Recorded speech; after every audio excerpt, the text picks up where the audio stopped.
Recording in progress.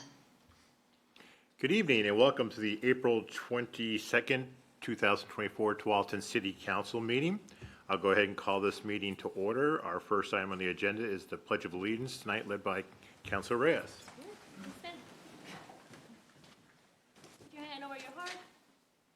I pledge allegiance to the flag of the United States of America and to the republic for which it stands, one nation, under God, indivisible, with liberty and justice for all. Thank you, Councilor Reyes. That brings us to announcements. Our first announcement is a proclamation declaring the week of April 21st through 27th, 2024 as Volunteer Appreciation Week. And I believe Stacy's coming up for a presentations, kind of, sort of. So each year at the beginning of May, the city of Tualatin honors the end of April, honors our volunteers for Volunteer Appreciation Week. It is a nationally commemorated week, which started exactly 50 years ago this year. It provides an opportunity to recognize the impact of our volunteer services and the power of volunteers to build stronger communities and to be a force that transforms not only our community but beyond. The city of Tualatin is thrilled to have this opportunity each year and to shine a light on our volunteers that inspire us to serve and to be able to thank those that lend their time, talent, and voice to make a difference to the community of Tualatin. All right, thanks. Thanks, Stacy. Councilor Gonzalez has the proclamation. Declaring the week of April 21 through April 27, 2024 as the Volunteer Appreciation Week in the City of Tualatin.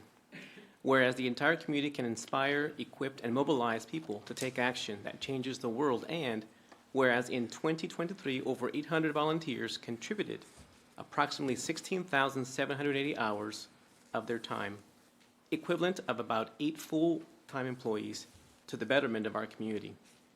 And whereas volunteers give freely of their time, talent, and energy in service to the community, and whereas it has been a long-standing tradition in our community to invest for individuals, families, and local businesses to volunteer to make a difference in our community. And whereas it is fitting to recognize our volunteers for their dedicated service, now therefore be it proclaimed by the City of Council, the City of Tualatin, Oregon, that Section 1, the week of April 21 through April 27, 2024, is hereby proclaimed to be Volunteer Appreciation Week in the City of Tualatin. Section 2, the City of Tualatin takes great pleasure in honoring the volunteers of our community and conveying our sincere gratitude and appreciation for their committed, selfless, and compassionate effort. Our volunteers truly make a world of difference. Introduced and adopted this 22nd day of April 2024. I do want to add that I want to reach out to Rachel, Steve, and Brandon, which I've witnessed here in front of our city hall and works department picking up trash. And I think it's quite amazing, so thank you very much. All right, thank you, Councilor Gonzalez. Stacy's up for our next item, announcement number 2, proclamation declaring the week of May 5th through 11th, 2024, as Public Service Recognition Week in the City of Tualatin. Yes, so this is the one that happens at the beginning of May. So Public Service Recognition Week happens the first full week of May every year, and it's our opportunity to recognize the variety of work that our employees perform.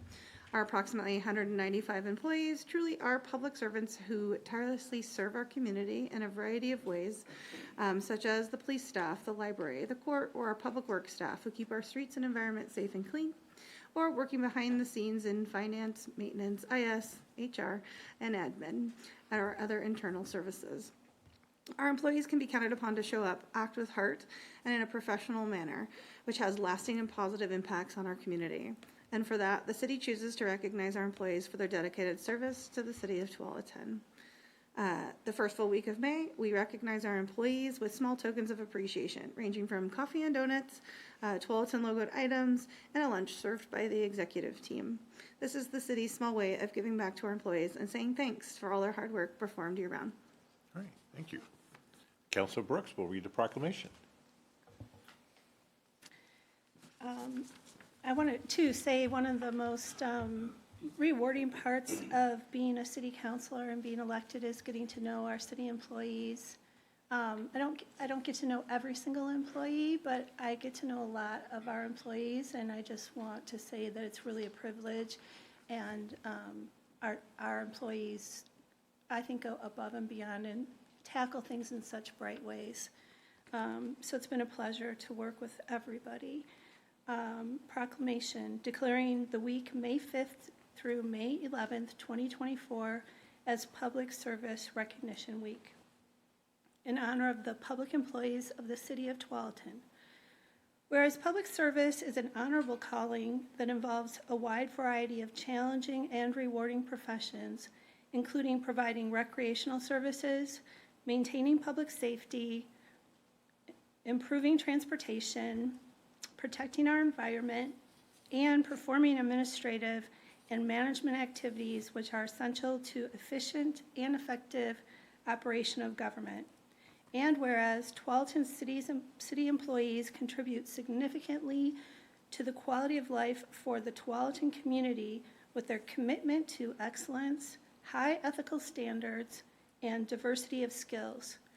Whereas excellence in the delivery of public service helps keep Tualatin strong, prosperous, and a wonderful place in which to live, work, play, and volunteer. And whereas this commemoration provides an opportunity to express our appreciation for the many contributions public employees make to our daily lives. Now, therefore, it is proclaimed by the Tualatin City Council that the week of May 5th through 11th, so remember, 2024, be Public Service Recognition Week in the city of Tualatin, and the council encourages everyone to recognize the accomplishments and contributions of our public employees. Introduced and adopted this 22nd day of April, 2024. Thank you. Thank you, Councilor Brooks. Item announcement number 3, Chief Pickering will be coming up to, we have a proclamation declaring the week of May 12th through 18th, 2024 as National Police Week. Welcome, Chief. Well, good evening, Mayor and Council. National Police Week is an annual observance in the United States to honor the service and sacrifice of law enforcement officers who have lost their lives in the line of duty. National Police Week also pays tribute to the bravery, dedication, and selflessness exhibited by police officers across the nation and shows their appreciation for the vital role that law enforcement plays in maintaining public safety. On behalf of the men and women of the Tualatin Police Department, I want to thank you for your continued support and collaboration in ensuring the safety and well-being of our community. Your dedication to fostering partnerships between law enforcement is instrumental in our mission to serve the community. We truly appreciate the commitment in providing the necessary resources, guidance, and advocacy to empower our officers to uphold the highest standards of professionalism and integrity in their service to the Tualatin residents. So thank you. And to not be outdone by our friends in the fire service, who presented last month, we only saw it fit to show a little video of our own. All right. So as you know, we're always looking for the best and brightest to join the ranks of the Tualatin Police Department. So we decided to put together a little recruiting video. So Bates?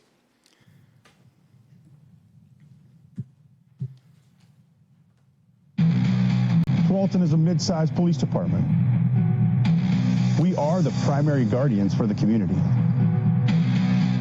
Law enforcement is a challenging work, but it's worthwhile work.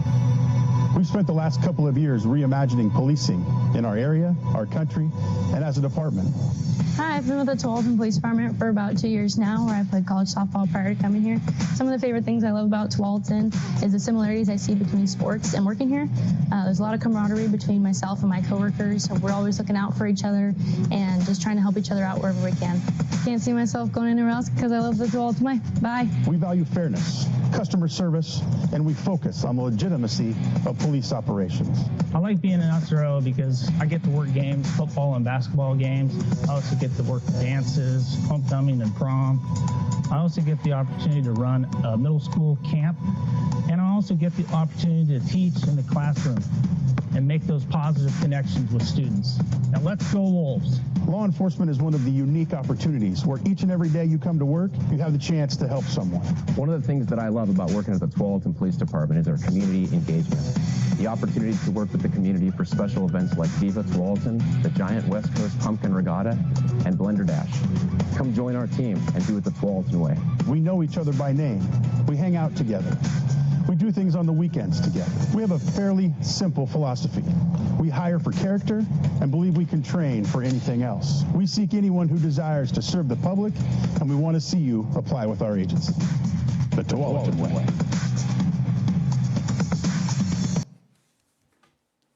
Nice job. So thank you. All right. Councilperson Pratt will read the proclamation. And thank you for keeping our city safe. Proclamation declaring the week of May 12th through 18th, 2024 as National Police Week in the city of Tualatin. Whereas the Congress of the United States of America has designated May 15th as Peace Officers Memorial Day in honor of the federal, state, and municipal officers who have been killed or disabled in the line of duty, and the week in which it falls as National Police Week. And whereas it is known that on average, one law enforcement officer is killed in the line of duty somewhere in the United States every 54 hours. Since the first known line of duty death in 1791, more than 23,000 U.S. law enforcement officers have made the ultimate sacrifice. And whereas law enforcement officers, including Tualatin police officers, are our guardians of life and property and defenders of the individual rights of freedom. And whereas the city of Tualatin is proud of our law enforcement officers and wish to recognize their commitment to the public safety profession, and whereas the Tualatin Police Department and officers provide the highest quality services and are committed to the highest professional standards, working in partnership with our community to meet the challenges of reducing crime, creating a safe environment, and improving our quality of life for all. Now therefore be it proclaimed that the city of Tualatin designates the week of May 12th through 18th, 2024 as National Police Week in the city of Tualatin to call attention to our Tualatin Police Office for the outstanding service they provided our community. Introduced and adopted this 22nd day of April 2024. Thank you. Thanks, Chief. All right. We now have announcement number 4, which is not a proclamation. It's a new employee welcome. Rich and Bella, welcome.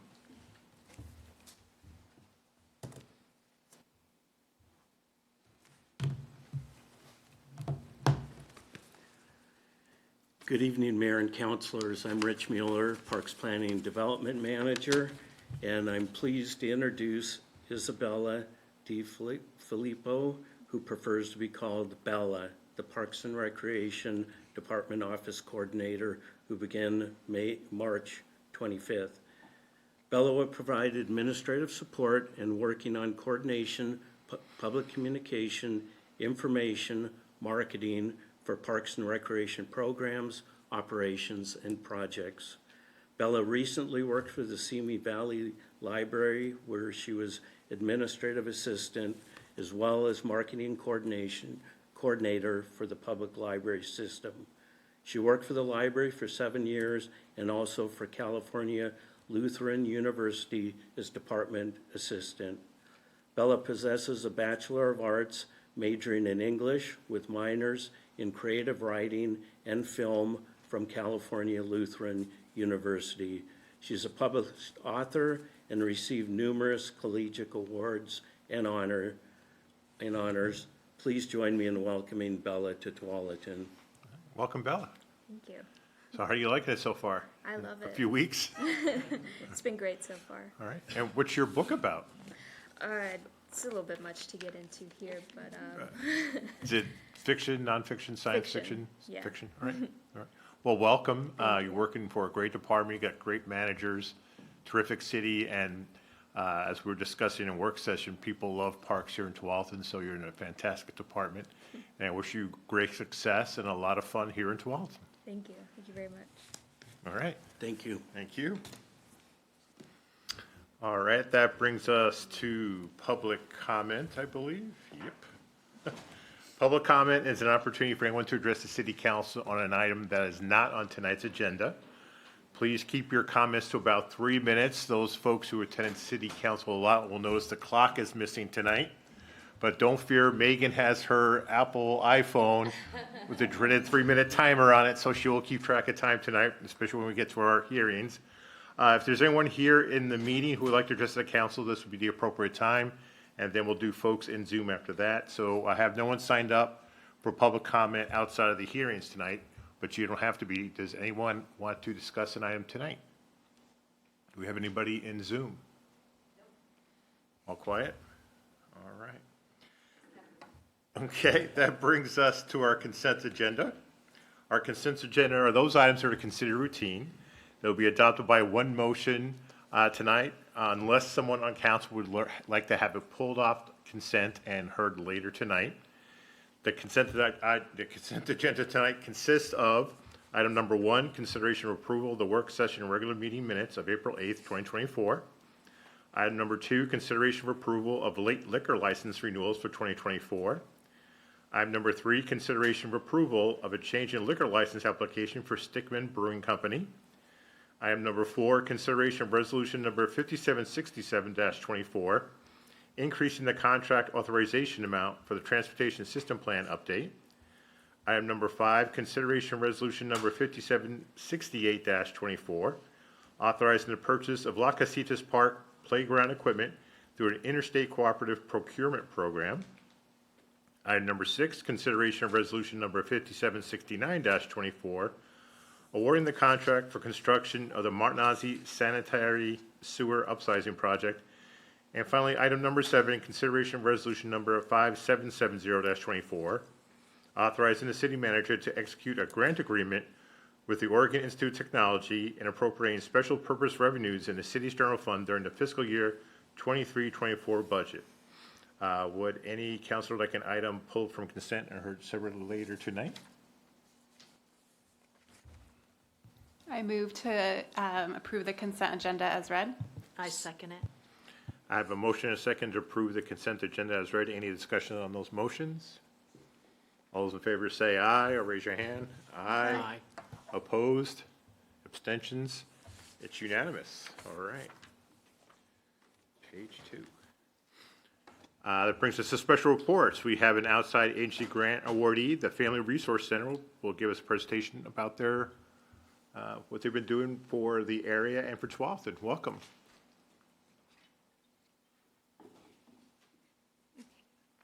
Hi. Hi. I did not realize I knew a few of you. We're not here, so hi. My name is Colleen Nakanishi, and a good way to remember how to say or practice how to say my last name is Nakanishi. So if you ever need to remember it, don't be scared. I use she, her pronouns, and I'm the social services manager for the Tiger Tualatin Family Resource Center. So we're located right behind Templeton Elementary School, and we serve all students, or all children, 0 to 18 in the Tiger Tualatin School District boundary. And I guess before I got started, I wanted to kind of talk about the context around how we use the grant. So first, I want to call attention to TTSD Board Policy ACC regarding educational equity and racial justice. And what is in that policy is that TTSD is committed to educational equity, meaning that student success should neither be predicted nor be predetermined by race, ethnicity, socioeconomic status, gender identity, sexual orientation, housing status, familial status, immigration status, disability status, linguistic difference, religion, culture, or any protected class status. So equity recognizes that each person has different circumstances and resources will be allocated and opportunities presented to reach an equal outcome. So equity is the process and equality is the outcome. So if we go to the next slide. So the context of what we do at the Family Resource Center is right now we're kind of in this period of time that we're mostly moved on as a society from COVID. Things are pretty much back to normal. However, our families are still experiencing food insecurity, housing insecurity due to job loss and increased rent, healthcare or lack of access to healthcare or even knowing how to sign up for healthcare, and then access to education. And it says switch to online learning, but that is like including using more tech, like needing Wi-Fi at home, and then school-to-home communication barriers. And so that's kind of the context in which we're working with in supporting our students. And so if you go to the next slide. This is from the Community Action Washington County Issues of Poverty. This is the most recent like official published report I could find. But in our school district, and specifically looking at the Tualatin side, we can see that poverty disproportionately affects our historically underserved communities. And seeing the children under 5 in poverty is 11%, is really prominent now. And I'm really happy that in TTSD we now serve pre-K through 12. So that means that we are able to reach students before they even get into our schools. And we're working on reaching out to families who have babies too, so we can get to know them, we can tell them like how much we can help them, that we're here, and so they already feel acquainted and secure when their children reaches school age. Next slide. So this is all providing context for what we do with the grant funds. So the next part is, I don't know if you're aware, but there is a chronic absenteeism issue in the United States right now. And we know that in 2023, 39.5% of students in TTSD were chronically absent. And from this report, some top reasons why children miss school in Oregon are due to health issues, mobility, child care, shelter, food, clothing, or environmental factors. Transportation is big in TTSD. And we also know that with Maslow's hierarchy of needs, students need to feel safe, both physiologically and psychologically. And without having our physiological needs like food, shelter, sleep, and safety needs, like just knowing that you're in a safe space at school, we know that learning can't happen. So we could have the best schools in the entire world, but still struggle to educate students if their needs aren't met. And so that is kind of where we come in. Next slide. So far, and this is actually, I made this at the very beginning of April, and more has happened since then. But so far, we have assisted families with utilities, so with like their PGE bills, rental assistance, so that's either to help them stay in their homes or to help them pay for, like, not a down payment, deposit, yes, thank you. A deposit for, like, getting into a new home. There are also many families who were previously classified as McKinney-Vento, so they were houseless or doubled up with another family, who moved into a first-time home and didn't have any furniture, so their students were just sleeping on the ground. And so we were able to help them with a trip to Community Warehouse in Tualatin, which is such a great place. And then the other, I actually updated on here because we just purchased $500 in gas gift cards for Space Age, because that is becoming a large need for our families right now. And that is also tied to attendance. We're hearing that families are not able to get their students to school because they don't have gas, so their students just have to stay home. So those are the main categories that we've dedicated our funds to. And when we look at the different types of services that the Family Resource Center provides through our Family Partnership Advocates, or FPAs. We have a family partnership advocate at almost every single school. And we work together to make sure these families are stable so their students can learn. Do I ask for are there any questions about, about that? Yeah. Thanks, Colleen. When you're talking about transportation and gas, I guess it's kind of a bottom line question, but don't we have bus services to schools for kids? We do. However, if students are classified as McKinney-Vento, per the McKinney-Vento law, if they were attending school in Tualatin, for example, like they were going to Tualatin Elementary, and they lose their home and they have to move out and go to, like they now live in Beaverton, they're entitled to go to their school that they originally. But there's not transportation necessarily. Yes, but there's not necessarily transportation. And so there is a reimbursement, so parents can get partial reimbursement for gas. But if you don't have food money, you don't have money for gas. Mm-hmm. Okay. Yeah. Good question, though. Let me see. I think that was all for that part. So yeah. Oh, I also wanted to put like a little asterisk. I am new this year. I just started in July, or this is going to be my first full year.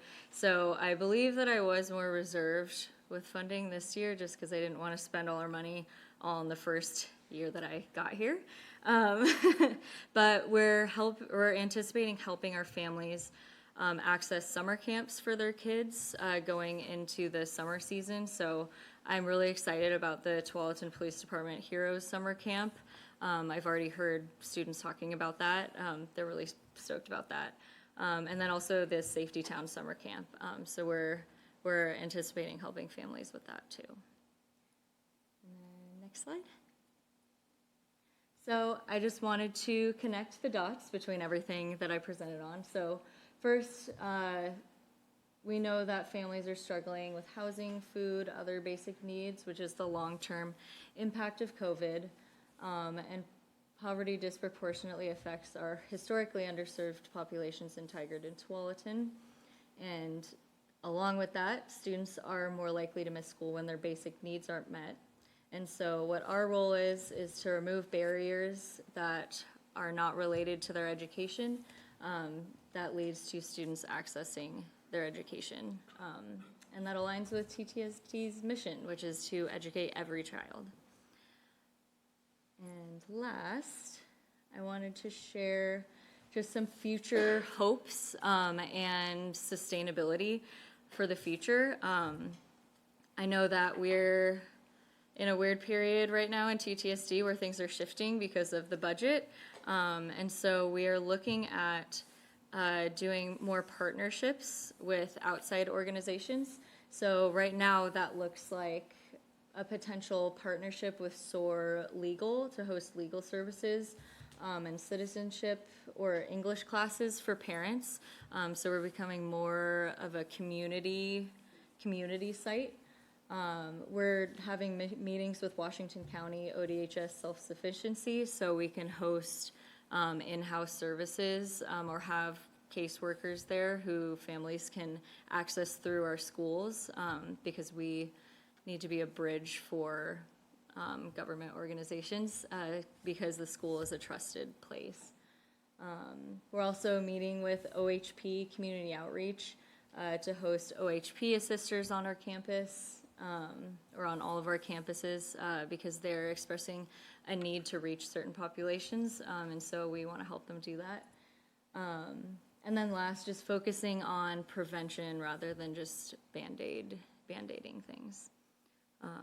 So yeah, that's our hopes for the future for the Family Resource Center. So the application for the grant in the future may look a little bit different since we're looking at hosting outside organizations, but we're really excited about that change. So yeah, and I think that's all. Questions for Colleen? Yeah. Council Brooks? First of all, welcome aboard, and it's nice to hear from you. I had two questions, and it was interesting that you brought up that last thing about doing more of a community focus. One is we have a IDEA committee that's an inclusivity committee, and Councilor Sacco mentioned that there was individuals there that really want affordable healthcare childcare options. And so I was curious if you have resources around that, or if you plan on building some with the change in your focus. And the second question that I had was, how do you connect with the city? Like, I know we just stood up a utility bill relief program. So does our city communicate with you to let you know about programs like that are going on, or our library programs, for instance? Yeah. So the first question, we don't have specific, like, within TTSD childcare resources, but we do have our resource center resource guide that we put out every year except last year.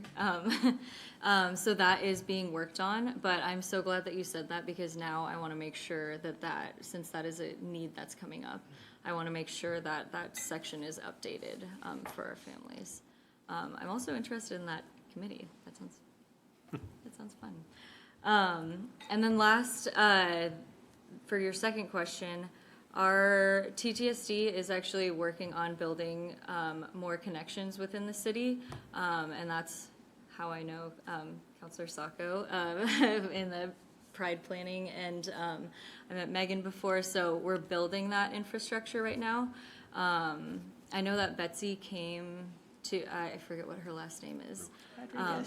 Yes, came to our community resource fair that we hosted, where we invited people from the city, we invited all these amazing community resources to do networking with one another, so we can all see where we have gaps and where other organizations can fill, so we can kind of piece together resources for families. So I am really excited to partner with the city of Tualatin more in the future, and I know that like planning is happening right now, and not just like with me, with our whole organization.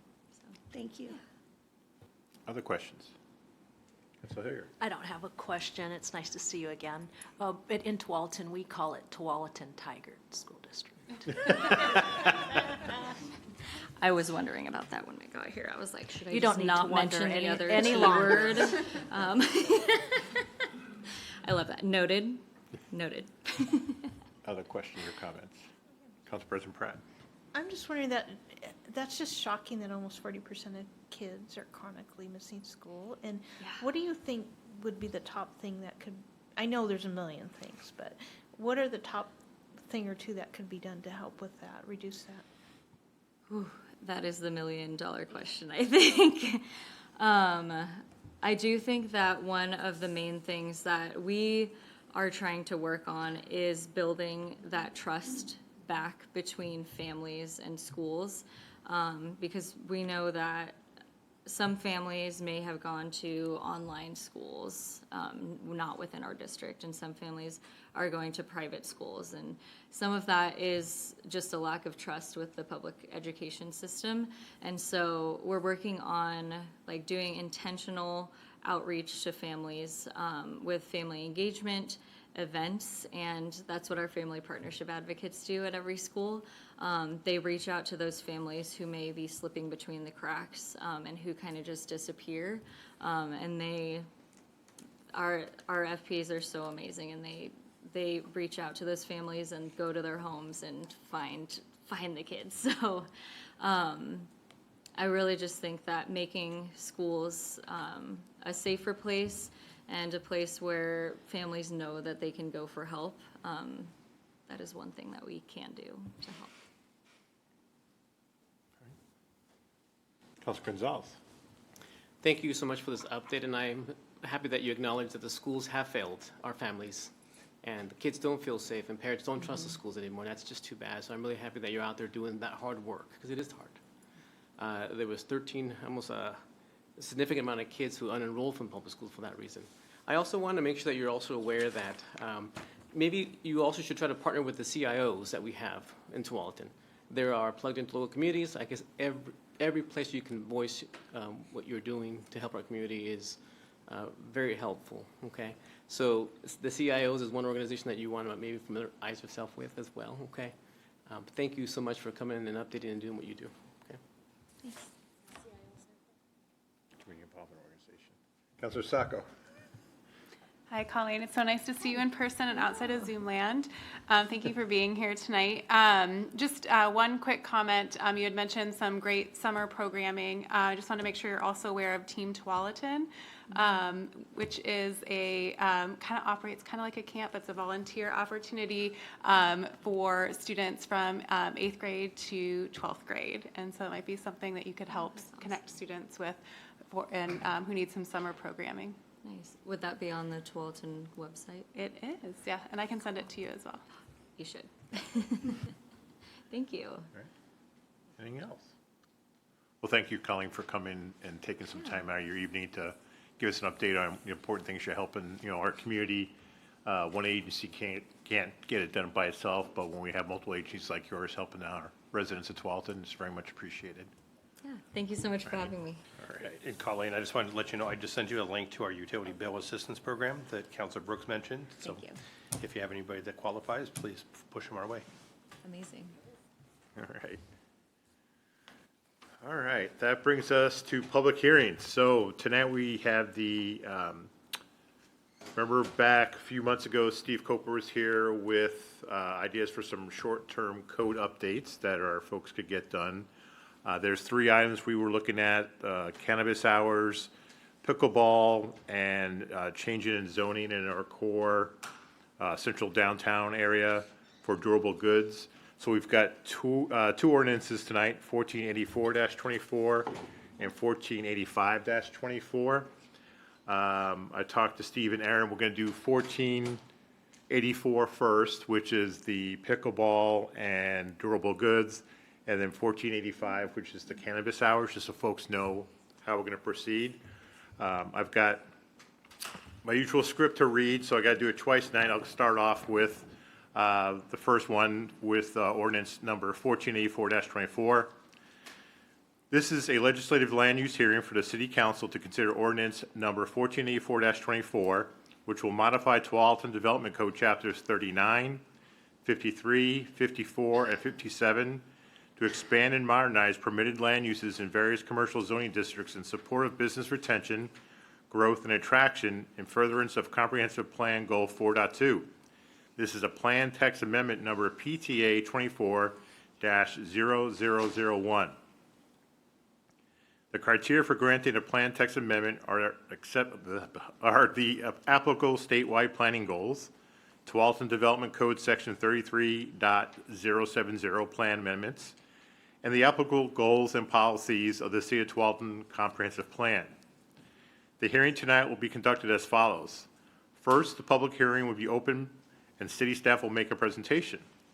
Next, the council will hear from members of the public who wish to testify in favor of the proposal, followed by members of the public who wish to testify against the proposal, followed by anyone else who wishes to testify about the proposal. Then, upon conclusion of public testimony, individual councilors may ask questions for staff and any person who provided testimony. After council questions, the council will close the public portion of the hearing and enter into deliberations. Upon conclusion of deliberations, the council will consider whether to adopt ordinance number 1484-24. Got some questions to start off here. Does any member of the council wish to abstain for participating in this hearing tonight? All right. Now we'll start proceedings here. So the city council will now open the public hearing where a presentation from city staff. Welcome, Steve and Erin.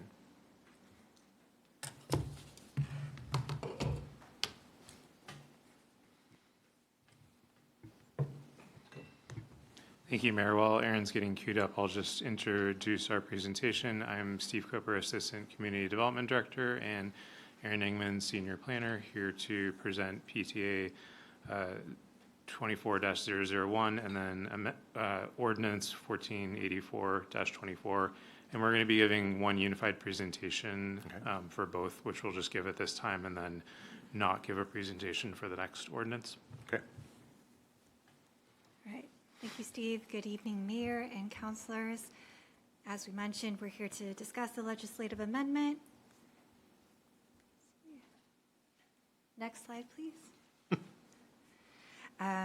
For tonight's agenda, we'll start with the summary of the project purpose. We'll follow that up with an overview of the proposed changes, and I'll try to keep those brief since we've already previewed this once. We'll then review the approval criteria, and we have our Planning Commission Chair here tonight who will give us the recommendation from the Planning Commission. And as we mentioned at the end of my presentation, the council will be asked to consider 2 corresponding ordinances for adoption. For background, a handful of property owners and business owners reached out to the city in 2023 with various requests to expand and modernize permitted land uses in various commercial zoning districts in support of economic enterprise. As a result of these discussions, staff presented a Planning Division work plan that included the short-term priority code bundle that is before you today. Staff then presented this draft code to council at the end of February, and most recently, the Planning Commission reviewed the amendments at their meeting last month. I also wish to highlight that this project will support Tualatin Comprehensive Plan Goal 4.2, which is to encourage business retention, growth, and attraction. We also made a point to fast-track these ordinances for council consideration after hearing Councilor Gonzagas's enthusiasm to support the amendments and streamline the regulatory process as much as we could. The short-term priority bundle project is a plan text amendment that would expand and modernize permitted land uses in the various commercial zoning districts. Before we get into the details, I just kind of wanted to expand on what these requests were. So for the first bullet, we were approached by a flooring and interior design retailer who was interested in utilizing the vacant Hagen space, which is in our central commercial district downtown. Presently, this zone does not permit the retail sales of home improvement materials, but it does permit other similar uses like appliance stores. We were also approached by At the Garages to permit pickleball in the general commercial zone. Currently, this zone allows for similar uses like bowling alleys and health studios. And for the third bullet, Bridgeport Village approached us with interest in allowing electric vehicle showrooms, similar to the Tesla showroom that's in Washington Square Mall. And lastly, a dispensary approached us with interest in expanding the local regulated hours of operation to comply with the operating hours set under the OLCC. Next slide. So as you can see, these amendments will touch on 5 different code chapters. For Chapter 39, we are proposing adding a definition in support of battery electric vehicle showrooms. We also are going to clarify the distinctions between this use and traditional auto lots, which have not been historically allowed in Tualatin. For Chapter 53, we are adding the retail sales of home improvement materials and supplies. For Chapter 54, you'll see that we're adding health and fitness facilities. And for Chapter 57, the battery electric vehicle showrooms have been added in the mixed-use commercial zone. And lastly, for Chapter 80, you'll see that we are proposing to expand the cannabis facility hours of operation.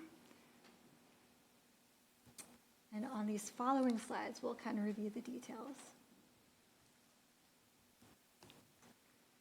So as we look more closely at these changes, the battery electric vehicle showroom is defined, and it includes clarifications that exterior vehicle storage as well as vehicle servicing and repairs are not included under this new category. The exception has also been expanded upon to clarify the distinctions between these showrooms and automobile sales, like I mentioned previously. And then moving on to our next slide.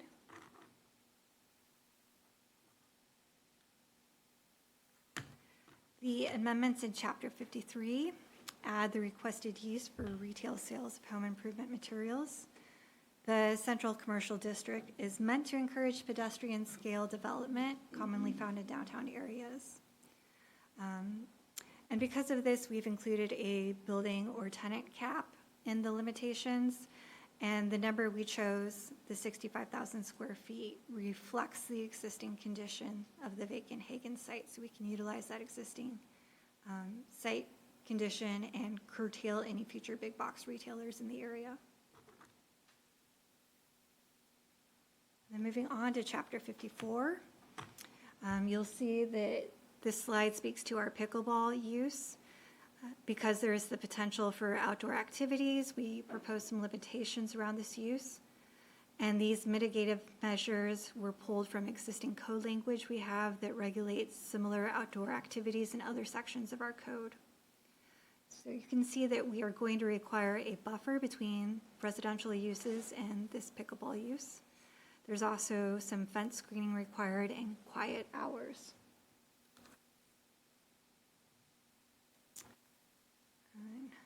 Moving into Chapter 57, you'll see under Bullet A that we propose reformatting some existing language to remain consistent with other chapters, and that the Bullet B speaks to this new use, and you'll see that we have some caps for what this use could grow into, and we also require that all the inventory, including up to 4 test drive vehicles, be stored inside. And then lastly, with our Chapter 80, speaking to the cannabis facilities, we were just proposing to expand the regulated hours of operation from our local hours of, I believe it was 10 to 8, to comply with what the OLCC permits, which is 7 a.m. to 10 p.m. As previously mentioned, this project supports a comprehensive plan goal for the local economy. And you'll also, sorry, thank you. Button didn't work. So you'll find on this slide that the findings and analysis that we've supplied to you as attachment A includes a report that says this project will maintain consistency with these approval criteria listed on this slide. And with this next slide, I will invite our Planning Commission Chair, Mr. Bill Beers, to come up here and share what the Planning Commission recommends. Good evening, Mayor and councilors. I don't have a lot to add to Aaron's presentation. We heard this presentation about a month ago and asked some clarifying questions and then unanimously recommended approval to you. We had it all bundled as one, but for both of the ordinances you're looking at tonight. Thank you.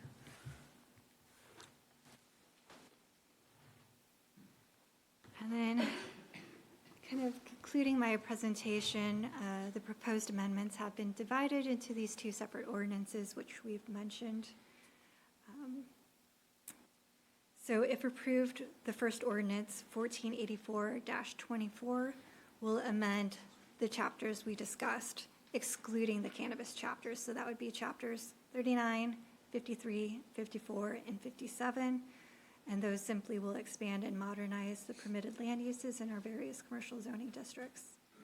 And then secondly, we'll talk about ordinance 1485-24, which will amend our cannabis chapter, chapter 80. And that concludes my presentation, and I'll open it up for questions. All right. We'll do, the next item up is members of public who wish to testify in favor of the proposal. And I've got some people signed up. And I'll do that, nope, that, wrong pile. So those folks in favor, you don't have to be signed up. I'll do the folks who have signed up first, and then if someone else wants to stand up. So I've got Don Pearson is up first. I'm here to talk about the cannabis. I'm on the wrong one, that's right. Thank you for correcting me on that. Starting off wrong. So we're talking pickleball and durable goods. So is there anyone in the public who wishes to testify in favor of pickleball and durable goods? Anyone who'd like to testify against this proposal for 1484-24? All right. Anybody who just wants to talk about the proposal? All right. Seeing none. Does anyone have questions for staff about 1484-24? Council President Pratt. Hi, Aaron and Steve. My question has to do, it's chapter 53, and it's under the outdoor uses, and then it's got conditional uses. So I'm thinking the Hagen and the EV place. So if they want to do outdoor use, it has to go through a conditional use permit, is that right? Is that correct? Which chapter are we discussing? Oh, it's 50, it's on page 78 of our pack. Is it 53, yeah, 2.10, and then go down a little more. Yeah, the outdoor uses. And then B is conditional uses, right below where you're at. Next page. Yeah. Okay, so let me just pull up the ordinance language since my I think slides are it's the very- abbreviated and they don't Okay, I go think through it's- all the language. It's page 6 of 14 on mine, but it might be different than yours. It's under section Sure, that'd be 4. great, thank you. Outdoor uses, yeah, outdoor uses, and I think it's the very next page after where you were at. Is your It's question, subsection. just to clarify? It's just, I want to clarify, like, if they wanted to have outdoor use, which is probably fine, it says it's a conditional use. So- That's, yeah, that's correct, and that's existing language in the central commercial district, and that was Okay. not proposed to be changed. Okay, so if they wanted to use outdoor, it'd have to go through the conditional Correct. use process. That's all I wanted to know. Mhm. Thanks. Other questions? Council Brooks. I just had a clarifying question about the automobile sales. So it said for test driving, and I was just curious if we anticipate test driving over there and, you know, what kind of insurance and issues there might be with something like that. I don't know that I could speak to the insurance issues, but the intention is to essentially at Bridgeport Village that they would have spaces within the parking garage, so it'd be within a structure as opposed to being outdoors, that they would designate for up to 4 test drive vehicles. It's kind of similar to how Tesla does it in the basement of the parking garage at Washington Square. So it's intended to be analogous. But as far as the insurance issues, it would be private property and not regulated by our city codes. Okay, that's it. Thank you. Other questions? All right, well, since there's no other questions, I'll go ahead and close the public hearing on 1484-24. Do I have any motions? Remember, this is the first, second reading, all 3, and it's a roll call. I motion that we have a first reading by title only of ordinance number 1484-24. Second? I have a motion and a second for first reading by title only of ordinance number 1484-24. Any discussions on those motions? Councilor Hillier? Aye. Councilor Sacco? Aye. Councilor Gonzalez? Aye. Councilor Brooks? Aye. Council President Pratt? Aye. Councilor Reyes? Yes. I vote aye. It's unanimous. Ordinance number 1484-24, an ordinance related to land use, amending Tualatin Development Code Chapters 39, 53, 54, and 57, PTA 24-0001. I motion for a second reading of ordinance number 1484-24 by title only. Second. I have a motion and a second for second reading by title only of ordinance number 1484-24. Any discussions on those motions? Seeing none, Counselor Sacco. Aye. Counselor Gonzalez. Aye. Counselor Brooks. Aye. Council President Pratt. Aye. Counselor Hilliard. Aye. Keeping you guys on your toes tonight.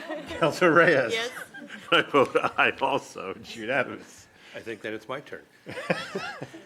Ordinance number 1484-24, an ordinance related to land use, amending Tualatin Development Code Chapters 39, 53, 54, and 57, PTA 24-0001. I motion that we adopt ordinance number 1484-24. Second. I have a motion and a second to adopt ordinance number 1484-24. Any discussion on those motions? Okay. I just want to say that from what this looks like, we might have somebody in Hagen's, and I know that that is important to our community, so I just want to sort of make a celebratory statement about that, not to jump the gun, but that's what I'm going to say. All right. I'll start the roll call. Counselor Gonzalez. Yes. Counselor Brooks. Aye. Counselor Sacco. Aye. Counselor Hilliard. Aye. Counselor Reyes. Yes. Council President Pratt. Aye. I vote aye also. The ordinance is adopted unanimously. All right. Now we move on to the second one. I got to read the script again. All right. It's closed. It's already voted. Yeah, it was closed a while ago. This is a legislative land use hearing for the City Council to consider ordinance number 1485-24, which will modify Tualatin Development Code Chapter 80 to expand and modernize permitted land uses in various commercial zoning districts in support of business retention, growth, and attraction in furtherance of Comprehensive Plan Goal 4.2. This change will expand the hours of operation for licensed retail sales and medical dispensary cannabis facilities. This is Plan Text Amendment number PTA 24-0001. The criteria for granting a Plan Text Amendment are the applicable statewide planning goals, Tualatin Development Code Section 33-070 Plan Amendments, and the applicable goals and policies of the City of Tualatin Comprehensive Plan. The hearing tonight will be conducted as follows. First, the public hearing will be opened. As city staff has already provided a staff report, the council will then hear from members of the public who wish to testify in favor of the proposal, followed by members who wish to testify against the proposal, followed by anyone who else just wants to discuss the proposal. Upon conclusion of the public testimony, individual councilors may ask questions of city staff and any person who provided testimony. After council questions, the council will close the public portion of the hearing and enter into deliberations. Upon conclusion of deliberations, the council will consider whether to adopt ordinance number 1485-24. Does any member of council wish to abstain from participating in tonight's hearing? All right, seeing none, I will now open the public hearing for ordinance number 1485-24. Are there members of the public who wish to testify in favor of the proposal? And I'll get back to my papers here. So I'll again call up Mr. Pearson. I'm here. Do it correctly this time. Welcome. Thank you. Remember, 3 minutes and Megan's on her iPhone. Yes, I will go fast. Thank you for inviting me to speak. I understand today that there's some opposition to this ordinance on the table from some students. And I just want to say, I think it's commendable to have students come out and speak and offer their voice. I think it's important to be a part of the process, and I think that's great. So last time I was here, I think we talked about the positive effects of cannabis. But what we're really talking about here today is extended access in the form of hours of operation. Not necessarily whether cannabis is good or bad. I think that's still debatable, but here it's law in Oregon that it is legal. So access in Oregon really isn't up for debate. There are more cannabis dispensaries in Oregon than there are McDonald's and Starbucks combined. So we shouldn't really conflate whether cannabis is good or bad with access. They're different things. And we're talking about access. So I don't think anyone, I don't think anyone would debate whether children under the age of 21 should have access to cannabis. They shouldn't. I think we're all on the same side of this argument. At Northwest Cannabis Company, we uphold the most stringent measures to prevent minors from buying cannabis. Every single customer that goes through our store is ID checked. In fact, last year, we paid out over $10,000 to our employees to identify fake IDs and confiscate them to prevent the sale of cannabis to minors. Every single sting operation that the OLCC has performed on our dispensary, we've passed that. In fact, just this last weekend, we had the OLCC at our event, and they commended us on maintaining a very compliant store and being good operators within the state. So that was just this last weekend. I think politics today is divisive enough, and I think we're on the same side of this issue.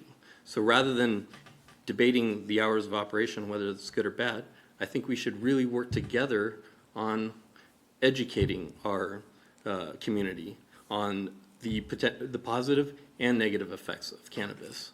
So I think we should work together on this issue, not be on opposite sides of this issue. So that's my statement here today. Thank you. Thank you. Next up, I have Doug Childs.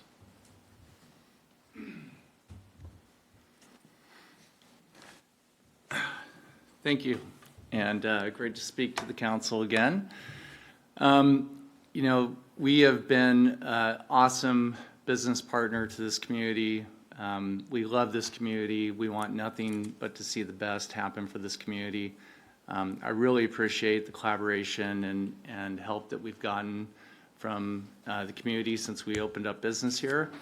And we take safety seriously. We take, especially when it comes to any kind of substance. And for me, it's near and dear to my heart. My son has been battling addiction since high school, has almost died a couple times from fentanyl. I'm happy to tell you now he is managing an addiction center and doing awesome, and actually going to school to get into how to prevent addiction. One of the reasons that I got into this business was because of Dr. A.D. Poe's research from OHSU that shows how cannabis is helping people get off the addiction epidemic that we have in the U.S. And so we care about health and safety. From what Donald just presented, we do a lot around this to make sure that our community is safe. And we're not here to debate the opinions around cannabis, whether you're pro or con against cannabis. We're just here to operate fairly in this community so that we can have extended hours and so that we can be on the same playing field with competitors that are a mile away from us in the other neighboring cities. That's all we want. And we just appreciate the consideration. And we thank you so much for allowing us to come in here and speak on behalf of the business. Thank you. Thank you.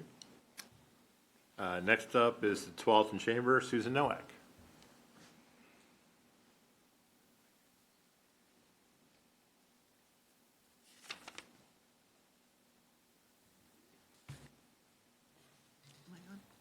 Good evening, Council. I'm Susan Nowak. I'm here tonight as representing the Tualatin Chamber of Commerce. I am on the Board of Directors, and I also chair our Business Advocacy Council. And our job as a Business Advocacy Council is to support our businesses in the community if they have not an issue so much, but if they need to have an understanding or they need to have connections to the right people to help them solve a problem. And I must say, I want to say thank you personally, because I've been to all the meetings, and between the City Council and your City Planning Department and your Planning Commission, the process has been really well done. There's a lot of commitment here, a lot of thought, a lot of education on all of us, on all of our parts. But we're here because we support Northwest Cannabis in their request for an extension of hours. They're a legitimate, good business in this community. they have shown in the last 2 years that they are good citizens and a good business. Chamber supports good business, brings taxes into our community, that supports Tualatin employment, and they embrace Tualatin with their community service and supporting other groups in town, which is dear to my heart when anyone does that. But we're just here to tell council that we support their request, and we hope that your due diligence will let them continue doing their business and extend their hours so that they can stay in our community. Thank you. Thank you. Are there any other members of the public who wish to testify in favor of the proposal in this room or in Zoom?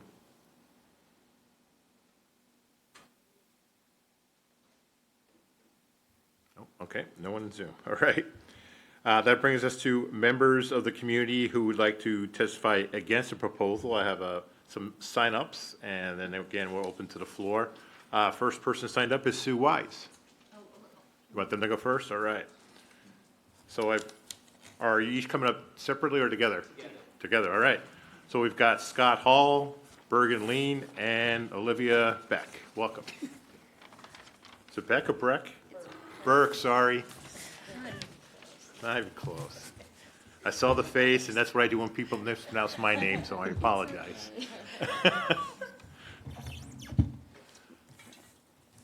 Hi, my name is Olivia Burke. I am the president of LEAP and a junior at Tualatin High School. And if you didn't already know, LEAP is a youth substance prevention group. Our city is a wonderful community. We have so many things to make people feel included in it. We have the Pumpkin Regatta and Blender Dash to bring fun to our citizens. There's Viva Tualatin and the Pride Stride to give representation to every member of our community. And we have volunteer organizations like the Tualatin Food Pantry and Put Down Roots to help the environment and overall well-being of our people. We have so many things in our community to make people feel engaged. We don't need marijuana to be one of them. We want to be known for the positive things in our community that make people feel welcome, not the dispensaries that make Tualatin less conducive to a positive environment for our youth. We want to be known for pumpkins, not pot. The ordinance claims that the new dispensary hours are to help caregivers get access to medical marijuana easier. But if that's true, then why are pharmacies able to be open half the time the dispensaries are asking for to be open for? Plus, if we are considering a typical work week of Monday through Friday, then the dispensaries are also open on weekends and there are delivery options available for our people too. Caregivers are still perfectly able to get their prescriptions with this closing time. Dispensaries should follow pharmacy hours if the new hours are supposed to be for caregivers. Thank you. Hello, I am Scott. I am the senior class representative of the LEAP program at Tualatin High School. And I just want to say that one of our biggest concerns is that by making cannabis more accessible for legal adults, we are also making it more accessible to children, especially when these new hours coincide with the hours the child is typically heading to school. I think that the initiatives that were brought up earlier, where a lot of money has been spent making sure that dispensaries are IDing people walking in so they can't have access, but all it takes is inadequate screening processes just one time that could allow high schoolers access regardless. We worry about the impact of perception of harm among children and the social norms that we set for our community. Like Olivia mentioned, this ordinance cites caregivers who lack the time to visit their dispensary during business hours as a reason to expand these hours for better accessibility.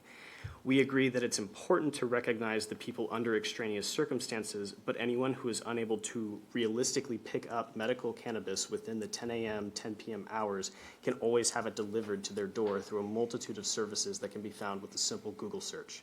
We have services like Leafly, where you can find local medical and or recreational dispensaries with delivery options, as well as alternative medicine clinics and cannabis products. Popmates and Kushcart are some of the most popular for those who are up in the Portland area, and you can have medical or recreational marijuana delivered to your door same day. And Kushcart was actually voted one of the best by Portlanders for how quick they're able to get people medical marijuana. It's important to note that these hours, which are similar to the hours that local pharmacies are open, work for most people. My mom, for instance, works full-time and has as many as 6 life-saving prescriptions that she picks up at different intervals, with another 2 that are delivered to the apartment, and she still finds a way to make any inconveniences work.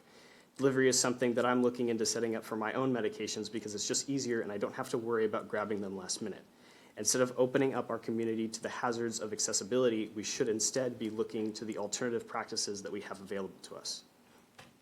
Hello, I'm Bergen Lean, Vice President of LEAP and Junior at Tualatin High School. Did you know that on the 2022 Oregon Student Health Survey administered by the Oregon Health Authority taken by 6th, 8th, and 11th graders in our community and state, 0% of 6th graders at Hazelbrook Middle School reported using marijuana within the past 30 days. That's what we'd like to see across the board, but unfortunately the number only goes up from there. 1.1% of 8th graders reported using marijuana in the past 3 days, while at Tualatin High School, 5.5% of 11th graders reported using marijuana. Though these percentages may seem small, it still shows that minors are getting access to mind-altering substances supplied either by a friend, family, or someone else. Furthermore, the already discussed superfluousness of extending these hours of operations would be making it so parents on their way to drop off their kids at school could stop at a dispensary and pick up products. To a kid, this begins to normalize the buying and use of marijuana, making it seem like it's a part of everyday life. This action significantly lowers the perception of harm surrounding the drug. On the same survey previously discussed, 36.6% of 2HS 11th graders believe that there was slight to no risk from using marijuana regularly, and that is an astoundingly high number. We need to be protecting our youth in our community and not encouraging them. Additionally, if this ordinance were to pass, K to 12th grade students going to school on a bus or being driven by a parent down Lower Boones Ferry Road would generally have to stop at a light where on the corner there was someone spinning a sign encouraging them to buy and then the inferred consumption of marijuana. If those students are waiting at an intersection for only 30 seconds a day, for 5 days a week, around 25 days a month, so 172 days a year, that would be about 5,160 seconds, or around 86 minutes. And if we're taking into account that those students will also have to come home from school, that would be an additional 5,160 seconds, so 10,328 seconds, or 172 minutes. They'd be spending nearly 3 hours a school year watching a person advertise marijuana, and considering you'd go to school for multiple years of your life, a child entering kindergarten and graduating high school, so 12 years, would have spent 123,840 seconds, or 2,064 minutes, 34.4 hours of their life, sitting at a traffic light on their way to school watching some person spin a sign saying weed. And this only accounts for the days they have school. In reality, they would likely pass that sign many more times, and imagine what that's telling them. By choosing to pass this ordinance, the already low perception of harm surrounding marijuana will drop even lower. We are fortunate that the perception of harm for 11th graders in our community is only 36.6, and on the same survey, statewide data revealed that the rest of the state had a 45.2% for slight to no risk at all. By passing this ordinance, you are telling the kids of yours and my community that all this does not matter. They will already have to spend 17 hours of their life watching a person spin a sign telling them to buy marijuana. We're asking you to please not double that. We thank you for your time. Thank you. Thank you.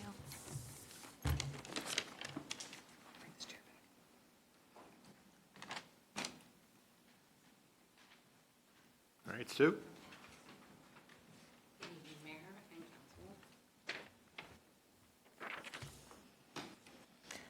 My name is Sue Wise, and I'm currently serving as the Board of Director President for Tualatin Together. For those of you who don't know, Tualatin Together is a nonprofit organization that has served Tualatin since 1990. Tualatin Together's primary focus is to prevent youth consumption of marijuana, alcohol, tobacco, vaping, and other high-risk activities that prevent them from living to their full potential. To do this, we teach resilience, facilitate positive mental norms, build coping skills, recognize and address trauma, and provide resources and events in our community that support positive youth development. We are currently utilizing our University of Washington's Communities That Care process to work through improving our prevention efforts in our community to reach our goals. The Communities That Care process creates awareness of the risk and protective factors impacting the healthy development of children and adolescents, which allows the community to target their prevention efforts to reduce risk factors and strengthen protective factors. Risk factors are those elements in a young person's environment that increase the likelihood of them engaging in health-compromising activities. Conversely, protective factors provide a buffer against the risk by either reducing the impact of the risk or changing the way our youth responds to it. In prevention, we know that limiting time, place, and manner is a primary protective factor. But how are we doing on that today with our cannabis retail ordinances? When we first, as a community, voted to allow cannabis within our community, there was a 3,000-foot buffer that was put around children, schools, where they could be influenced by these locations. Some of the same people that you've heard from today that want to increase the number of hours of operation spoke to the council to reduce the buffer. So we increase the risk, reduce the protective factors. By allowing more hours of operation, we're going to be doing the same thing. So if we know that limiting time, place, and manner are protective factors, the best protection we can give right now, given where we already are in the process, is to limit the number of hours. We've heard from our kids. We're told that the reason they want to do this is for competitive reasons, but I agree with the kids. You know, we have pharmacies, we have alcohol establishments that are currently operating from 10 to 8. I'm not sure what purpose it serves to change the hours from 10 to, or from 7 to 10, other than a competitive thing. And it will increase risk factors by normalizing this activity within our communities. So I urge you to keep as many protective factors as you can around our children, and limiting the hours of operations will be one of those. Thank you. Any other members of the public who wish to testify against the proposal? Yes. Okay, come on up.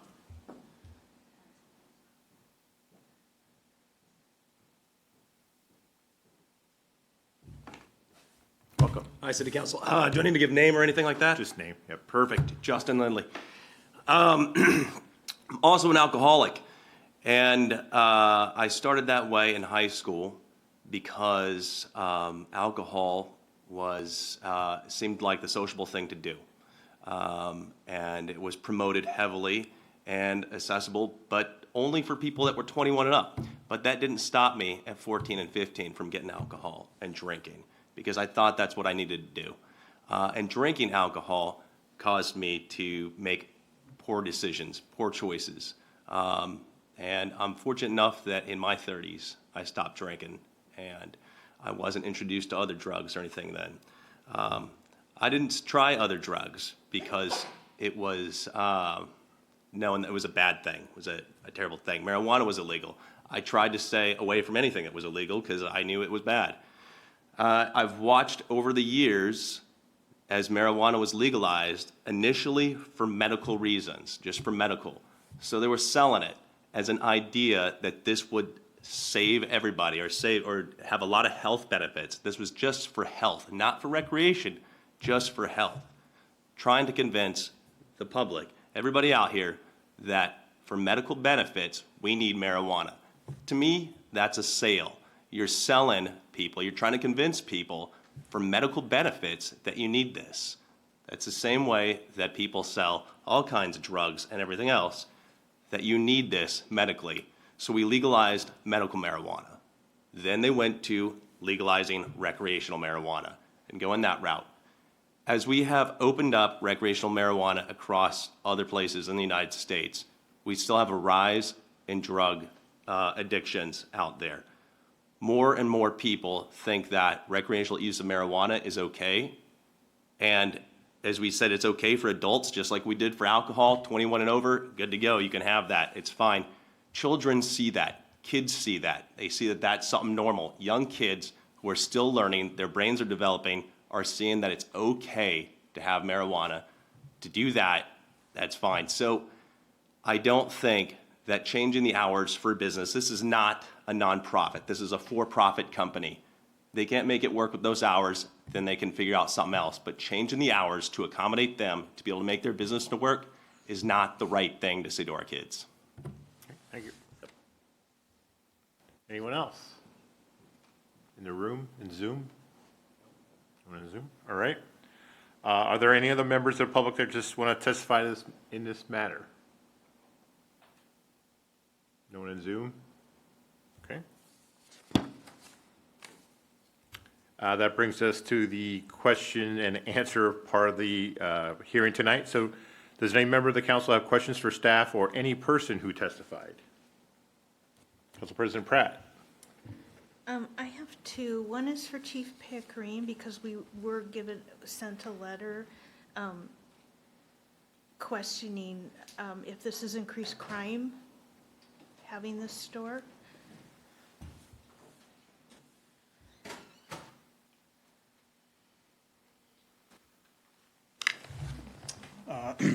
I apologize, I don't have any statistics to No, show that's that okay. at this Just point.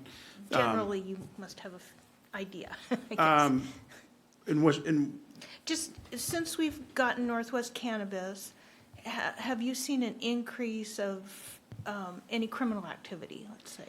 I couldn't say that we've seen a marked increase at this Okay. point. Okay, that's good. I wanted to know because that concern was brought up. But, Sure. Okay. And then my other question isn't for you, so. My other question, and I don't know who can answer this, but if I remember right, when the area was expanded to allow the store, we did it in a way that it wasn't close to residential. So are there, is that little part of Tualatin have any residential area where there'd be kids going by the store? I don't know the answer to that. I thought there wasn't, so. Every city staff. Steve probably would know. Put everybody on the spot tonight.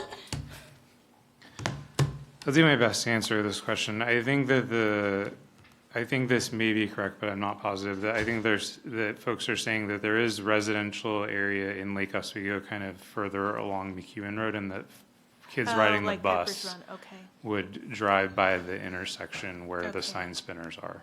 Okay. All right, thanks. That was it. And I guess that's all my questions. Okay. Other questions? Council Hilliard. Yeah, I have a question for Susan from the chamber. So, and maybe also the folks from the dispensary. You said they'll not be able to stay in our community if these extended hours are not allowed. That's what you said. So I was just curious, is that an actual that you're choosing to leave the community if the hours are not extended? You got to come on up. The question's for you, Susan, so.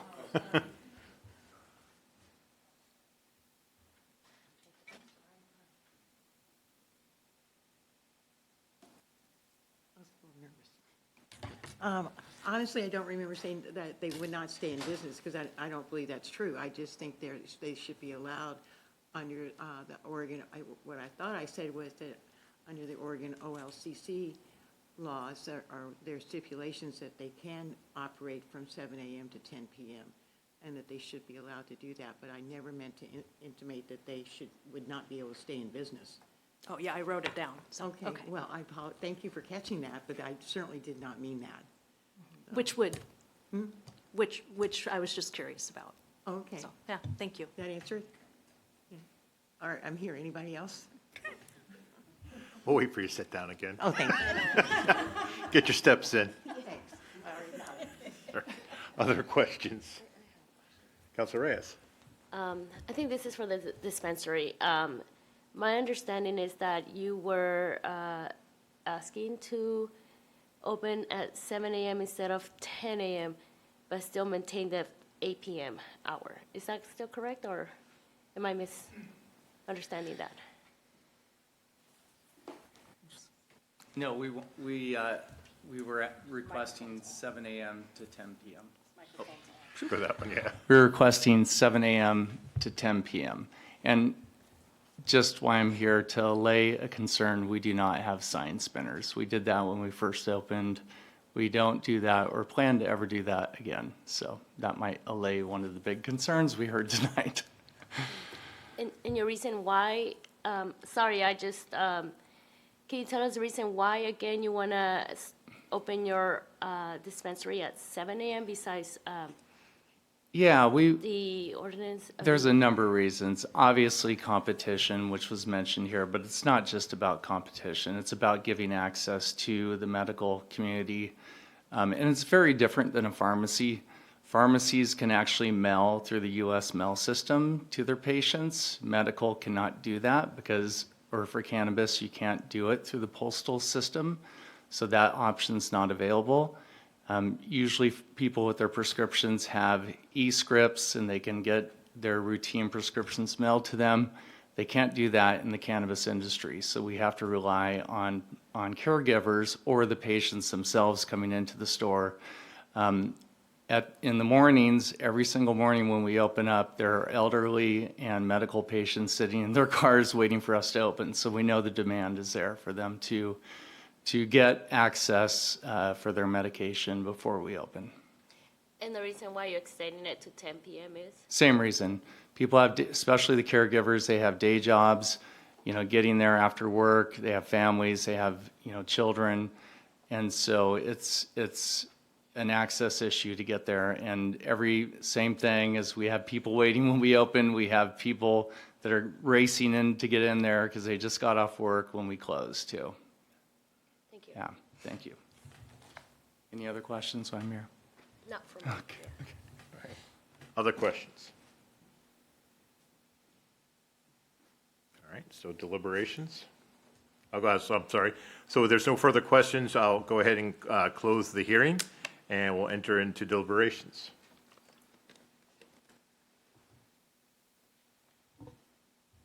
Councilor Sacco.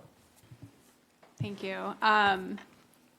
So first, I just want to say thank you to the young adults that came and spoke tonight. I think that you are doing wonderful things in our community, and I've seen you all multiple times at different events, and I just think you do great work. A couple things you brought up tonight really made an impact on me. One is the social norms, the visibility to kids are two things that I really didn't consider. And so I just want to say thank you, and please continue your advocacy regardless of any outcomes tonight, because I think your work is so important.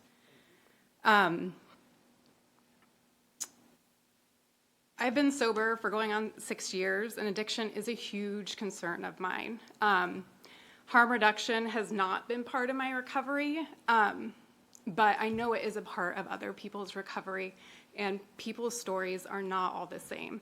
And so I just want to put that out there. I personally don't think expanding access or extended hours will increase access overall. I think that folks who need or want access will find a way to get it. And those funds will just go to a different city, to a different location that is a mile down the road. And so I don't know how I'm going to vote at this point in time, but those are the things that are definitely weighing on my mind. Okay. Councilor Brooks, and then Councilor Gonzalez. I just want to thank everybody that came out today, because I know it's an important conversation for a lot of people. It's interesting being a clinician and a social worker. I've looked at this from a lot of different lenses. I've had people with chronic pain that have utilized marijuana successfully without addiction as patients of mine, and I also understand about addiction very well and have treated a lot of people with addiction. I want to say for tonight's conversation, the laws around marijuana have been decided by the state, and the voters of the state. So my feelings aside, and I have different feelings and complicated feelings, but but I do think that if the voters voted for the cannabis stores to be legal, and we have a place in Tualatin for people to go, that if there's laws that are set up by the state I'm not one for a lot of different boundaries per city, so I wouldn't see us having like a 22-year-old drinking age, because it might just make less access for alcoholics. Not everyone's an alcoholic, and not everyone uses addictively no matter what substance it is. And it's very interesting that certain brains just react the first time they have a substance. Even some very, very serious hard drugs, some people never get addicted to because they just don't light up. So when you look at brain scans, because that addiction conversation is very important, but there's a lot to that. So for me, I think that our city doesn't need to be an exception around just regular standards. I want people, when they come to Tualatin for any goods and services, to be welcomed. And I also appreciate people working diligently in prevention and a lot of those kind of field work. So I want people to keep sharing their voices. I think it's a really important conversation. It's a new conversation. I think there's going to be a lot to be learned through chemistry, through all kinds of studies, as well as through experience of the law changes that we've had here. That's what I've got. Thank you again for coming out. Councilor Gonzalez. For the youth, thank you for coming out and doing the work that you do. I think this will be my first time in the public arena to talk about that. I too had suffered from addiction of drugs. I have been sober for about 18 years, and I understand the hardship. I destroyed my life 100%. I had to rebuild it back. I'm in council now, and I do believe that we need to be fair to our businesses, and we cannot, as a city, limit competition. It's difficult to hear the stories, and it's difficult for me to even speak this in the public eye for the first time like this. But I have to be steadfast in my belief that we do have other businesses who operate this way. When I was in college, at the community college, I was part of a group of kids selected to grow medical marijuana for the federal government in its purity form. Even through that stage, I was able to keep myself sober and focus on the medicine that it does produce. Though I understand addiction and I understand the issues that are around that. So I think for me, I'm just choosing this time to talk about that. There is a problem out there, but I don't want to be a roadblock for our businesses to compete in the fair market. Thank you. Councilor Reyes. I want to thank the young and the youth too for coming out here and speaking on behalf of your classmates and your counterparts. But I also want to speak on behalf of those people that have personally come to me or talked to me about this, who feel that they will be shamed to come and speak on behalf for marijuana, or cannabis. And so there's a reason why we don't see them, but there's a reason that silently they vote. And it was voted, and they spoke through that. And that's a way of them voicing how they believe. And I think that for adults that are in need of this medicine, accessibility is really important. And like I say, it has nothing to do with, I struggle with it. I did too, addiction. I mean, I think a lot of us have and seen, but it's separate from how they got access to that. It was not through a dispensary. And besides all that, I just want to speak for those who actually voted, for those who did not come here because they feel embarrassed or feel like someone's going to point a finger at them and say, well, I can't believe you do that, you're a bad example, or feel shame for that. And I just want to speak on behalf of those people as well. But they have spoken to me about it and giving me their opinion. So just want to say that. Thank you. Council President Pratt. This is tough. Yeah, thank you to the students that spoke. Addiction, marijuana, alcohol, other drugs, it's a huge problem in our society, and learning to lead a lifestyle that's sober is important. However, today, I think what we're talking about is not the legalization of marijuana. We're talking about the hours. Like Councilor Brooks has stated, the state made that decision. If we had a liquor, we wouldn't go in, and alcohol got a lot more devastating effects in our community, and we don't regulate those hours. We allow them to have the hours the state allows, and I feel that this business should have the same hours that are allowed. To me, it's letting them be competitive business. They're a good business partner in our community, and this is a legal thing, whether we like it or not. So I think they have the right to, should have the right to have the same hours as anybody in Tigard. Other questions, comments? Oh, you defuzzed it. Councilor Hillier. Thank you. So I couldn't agree more. We're talking about accessibility and time that, and not the harms or potential benefits of THC, which I'll remind everyone is not your grandma and grandpa's or your pot that you used to smoke. It is now THC levels at 40% or more. It is not regulated by the FDA, so the gummies that are purchased, the brownies that are purchased, you can eat 4 and they might have 2%, of the total amount in it, and you're driving. I think we have to really remember that we're talking about a non-regulated product, right, that's being sold, whether we want to consider it, yes, the voters have spoken. However, it is our job as a council to think about what's best for our entire community, not just our business community.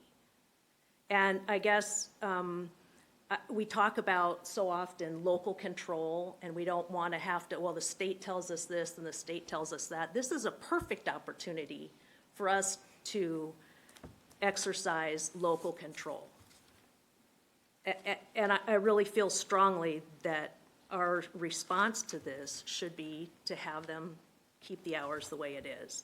And I will say that freedom of speech allows those signs to be spun anytime, signage to go up any way it wants.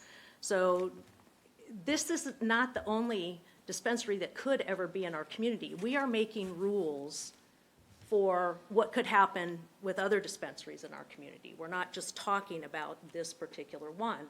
And because a decision was made to move the boundaries from the protective 3,000 feet down to the 1,000 feet, those will be closer to our neighborhoods, especially as we're looking at Basalt Creek, thinking about Stafford. There's all sorts of different things that can happen. The decision isn't just for today. It's for our community for the future.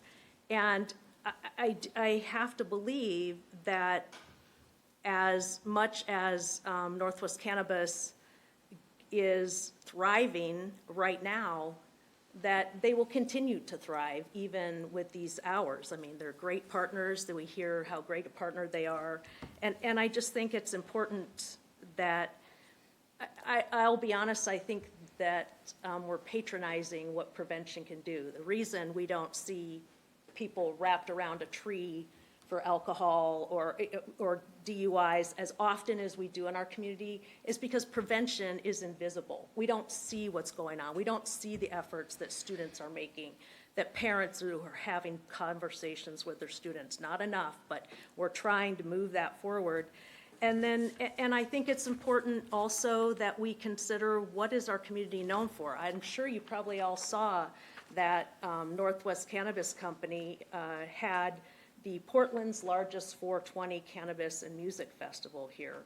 And that's why this LEAP leadership, we're talking about the fact that we want to be known for pumpkins, not pot. And I think that's a reasonable request for community members. Councilor Reyes, you talk to community members who don't want to be here and be seen and heard. I understand that. I talk to a lot of community members also, and a lot of community members think that the time, place, and manner is fine. They preferred it the way at 3,000 feet, but here we are today, and this is what we're talking about today and the future. And I think that this time, place, manner is completely appropriate the way it is. And I just really implore each of you to think about what our community is supposed to look like in 30 years. Like, honestly.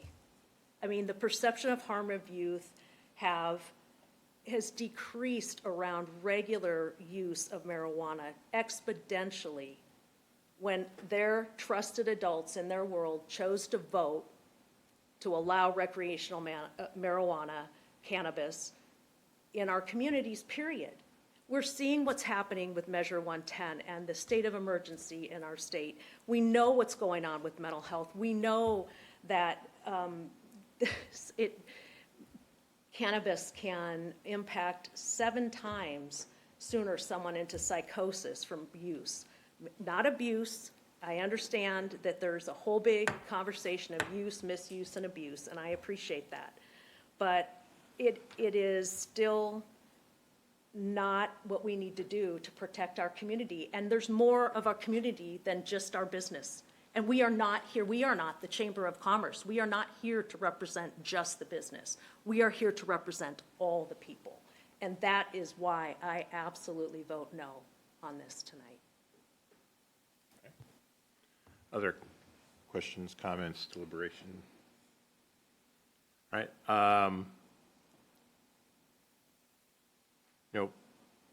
We've put a lot of, I'm using guardrails a lot tonight. We put a lot of guardrails on marijuana facilities years ago. We still have very restrictive rules for marijuana facilities in Tualatin. We don't follow the state norm. Ours are more restrictive. We only have 1 marijuana shop. As we grow into Basalt Creek, possibly Stafford, it won't be allowed there either because it's a residential zone. So way back when, I remember all the discussions we had on this and that there was going to be lots of pot shops in Tualatin. You look at the map, there's only 1 spot allowed and the 1 shop is there and that's all we have. I look at King City, a fraction of the size we are, they have multiple facilities. So my take on this is I totally agree with Councilor Hillier on the dangers of drugs, the CADCA message, I heard it loud and clear when I was there, and how strong THC is. I was amazed. I never did pot when I was younger. I was in the military, ROTC, we got P tested, we couldn't do that stuff. So none of that stuff. But I gotta look at fairness for a business that has to compete against other businesses in the area that are coming, towards our borders, and it puts them at a competitive disadvantage. I'd rather have folks go to this facility with checks IDs, who runs a business that the police are not responding to very frequently at all, and their respective business versus some of the, crappy pot shops we've seen in Tigard and the city of Portland. This is not this one. So I'm fairly supportive of expanding the hours. And if we see if it does become an issue, we can always change it. We talked about before that we've reacted to things that all of a sudden it blows up in our face. If it does happen, we can look at it again. We talked about that with the zoning for this. If all of a sudden we blew it and all of a sudden marijuana facilities were showing up, that we could always look at it again. But in my mind, it just singling out a single facility, competing against other facilities that are running with state law, as was mentioned before. The state runs, has the laws. We cut their hours down, per our request here. They've been running here for over a year or so, a couple of years. And so far, I've heard not a lot of negative comments. I know the comments about the use of alcohol, of marijuana and drugs. I still want to stay on message on that. But as far as hours of operation for the facility, I'm okay with expanding it. So do I have a motion, or does it sound like?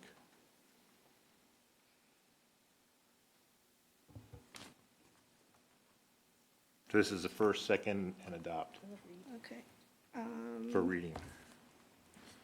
This one. It's 8424? At 1485-25. Okay, that one. All right. I make a motion to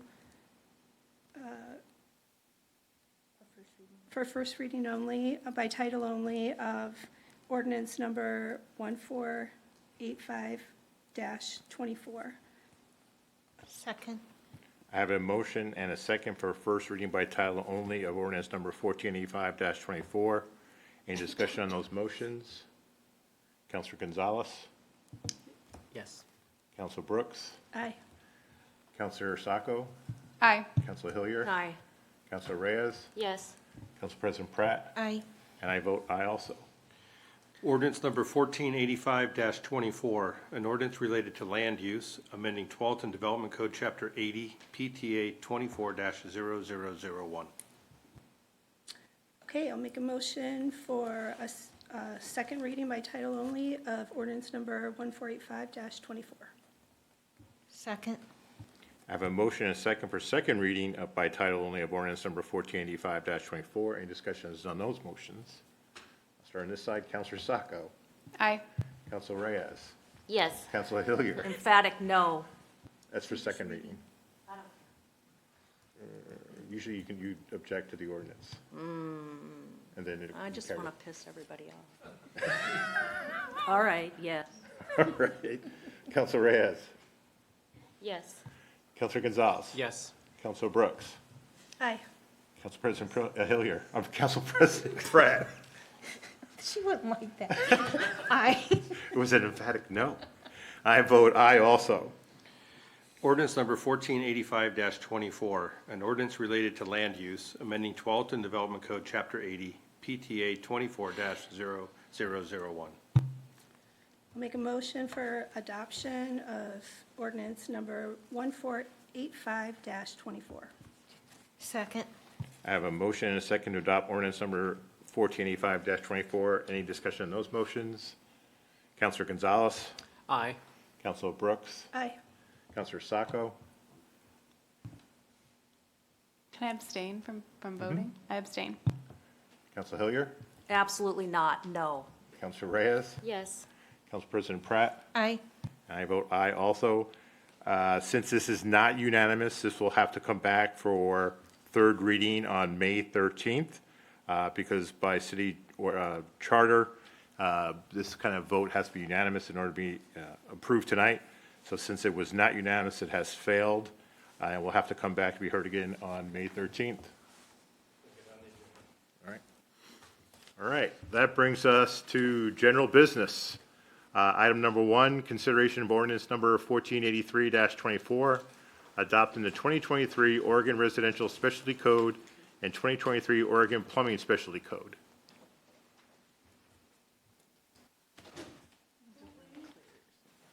Yeah, as the room clears, does everyone want to hear Suzanne? Don't go. I didn't do it. Welcome, Suzanne. Good evening, Mayor and Council. I'm Suzanne Tyler. I'm the building official for Tualatin, and I am here tonight to request consideration for Ordinance 1483-24, which is the adoption of the most current edition of the Oregon Residential Specialty Codes and the Oregon Plumbing Specialty Code. Basically, on a 3-year cycle, the Oregon Department of Consumer and Business Services, otherwise known as BCD, adopts the most updated and amended versions of codes. It's typically a 3-year cycle, and now the 2023 editions have been adopted to replace the 2021 editions of the code. These codes are derived from the most appropriate version of the International Model Codes, which are updated periodically. And as part of the Memorandum of Agreement with the State Building Codes Division, under ORS 455.030, municipalities that have been delegated to provide a building inspection program shall administer and enforce the current building codes adopted by the state. And so I am requesting that the council adopt the most current version of the Oregon Residential Specialty Code and Plumbing Code, which is the 2023 edition of each. Okay. Questions for Suzanne? Council Brooks? I just was curious if there's any code changes that are especially different or to highlight so that people understand what the new guides are? The State of Oregon Building Codes Division puts out a video training update class for all people who are certified in the state of Oregon with the inspector and plans examiner certifications. That's actually on YouTube, and there are actually dozens of changes. Many of them are very minor. Some of them are just like housekeeping issues, like maybe an incorrect reference, but many of them are meant to clarify the code or to provide for changes related to new technology. So, for example, we've been trying to improve our energy efficiency in the state of Oregon and nationwide, and so there have been some changes to Chapter N, or 11, of the Residential Specialty Code to improve the energy efficiency requirements and to promote increased, like, R values for increased insulation and energy efficiency of glazing, say, in doors and windows. But there's a lot of refinement of the code. Over time, the codes, they're not stagnant documents. They evolve and they change with time because we have increased testing of materials and procedures, and we have new products that become available, and the new products have to be tested to make sure that they're safe for use in buildings. And so that's why the code ends up being amended, and there are changes. Some things get taken out. There's a lot of changes, and I don't have them all memorized. We have this update class that we take, and so there's again a lot of minor changes in the code. Yeah, I was just curious if there's highlights, and it's interesting because I had a plumber out this year because of the freeze, and he was talking about wanting to look at the codes in the Midwest since we have different weather that's been going on, and talked about insulation planning and things like that. So I was just curious if there's anything that really stuck out. Thank you for bringing this information. I appreciate your time. No problem. Any other questions for Suzanne? I have. Councilor Gonzalez. I recognize that you don't memorize everything, but is there something notable that you find that is significant that you want to bring to our attention when it comes to the revised codes?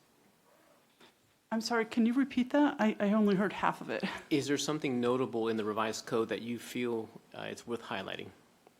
That's a big difference between the old code and the new code. One thing that I have noticed with the changes in the old code and versus the new code is the deletion of some of the definitions. So things that were in the older version of the code have been removed.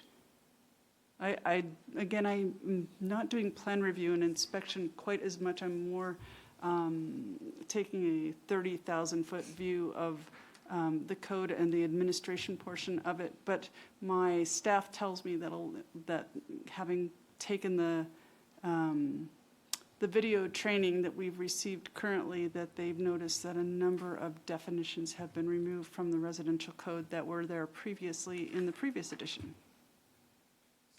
You're asking us to approve this based on this revision. I don't know if I'm comfortable.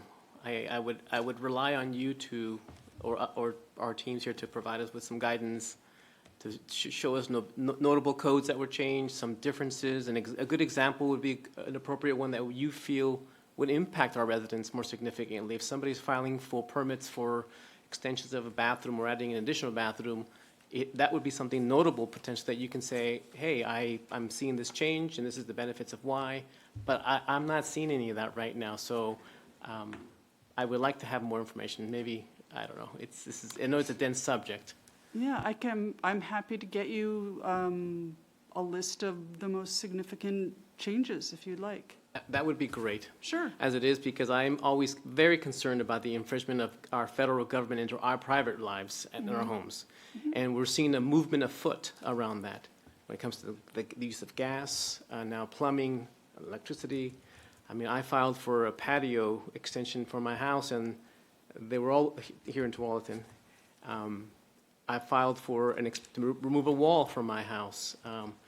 And we didn't build it. We extended it. our city officials who didn't believe us. They wanted to come and see it, that we didn't actually complete the project. And we filed an extension, of course. But I'm always concerned about that. I'm always concerned about those rights that we potentially may lose because of just passing ordinance without knowing all the fine details. So if there's something notable like that, I'd be interested. A bathroom exchange, a kitchen, anything like that. That's something that a lot of homeowners file permits for. Certainly. I can get you some more information. Yeah, okay, well, my first question would be, if we don't adopt these new codes, what implication does that have for our city? Well, what that means is that we would be in violation of our memorandum of agreement with the Building Codes Division. And the Building Codes Division requires that jurisdictions that do not adopt the most current codes, it's part of an agreement to have the delegated program. So the Building Codes Division would have the option to potentially remove the program from the city. I mean, that's an extreme case. Right, okay, Yeah. that's what I wanted to know. And then, so these codes were developed, it says residential specialty code and plumbing specialty code, they're developed at the state level. Yes, they're developed at the state level. So the process is that in a 3-year period, the amendments are proposed, and there is consideration of those amendments by technical committees and advisory boards. And then these amendments and these proposals are brought to the public for public rulemaking hearings. And then they are adopted through the code adoption process and the public rulemaking hearings. Okay. And for the Oregon Residential Specialty Code, this actually went through 11 meetings with the rulemaking committees and the technical advisory committees from July 2022 through October 2023 to discuss and review and debate the changes to the code and approve them. Okay. So you've had specialists suggest these changes, and it's been vetted through the public, so. Correct. Okay. Well, I'm fine with it. Other questions for Suzanne? Councilor Gonzalez? Thank you for asking that question. I have to retract what I said. I mean, we have no choice, right? We would be non-compliant if we don't approve this. Thank you. That's okay. I guess I understand I'm that. happy to get you some more information if you like. It's okay. I think the experts have ruled, but if that was, I would have liked to have known that up front. That would have been great. But I understand the question that you asked. Thank you for that. That makes a difference. Then I don't need to have you spend any more time trying to find those things. Thank you. Okay. Okay.